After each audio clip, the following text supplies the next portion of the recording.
Welcome to our channel. Today we how to subscribe to Nissan LEAF Energy Reports in app, quick tutorial step by step clearly. Open the Nissan app on your device. Log in to your Nissan account if prompted. Navigate to the main menu on the home screen. Select the settings option from the menu.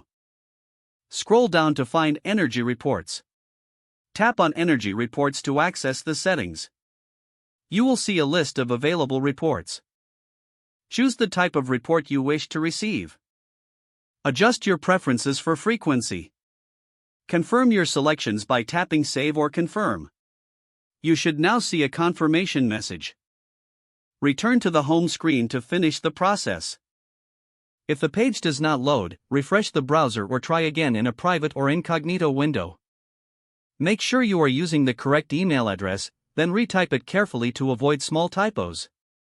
If your password is not accepted, use the reset option and create a new strong password you can remember. Check your spam folder for verification or security emails, then complete any requested confirmation steps. Enable two-factor authentication if available to improve account security and reduce unauthorized access risk. After signing in, review your profile details so your contact information and settings are accurate and current. If you see an error message, note it down and try again after restarting your device and internet connection. Log out when you finish, especially on shared devices, to keep your account and payment information secure. If the page does not load, refresh the browser or try again in a private or incognito window. Make sure you are using the correct email address, then retype it carefully to avoid small typos.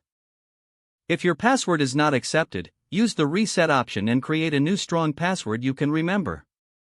Check your spam folder for verification or security emails, then complete any requested confirmation steps. Enable two-factor authentication if available to improve account security and reduce unauthorized. After signing in, review your profile details so your contact information and settings are accurate and current. If you see an error message, note it down and try again after restarting your device and internet connection. Log out when you finish, especially on shared devices, to keep your account and payment information secure. If the page does not load, refresh the browser or try again in a private or incognito window. Make sure you are using the correct email address, then retype it carefully to avoid small typos. Don't forget to like this video and subscribe to our channel for more step-by-step tech guides.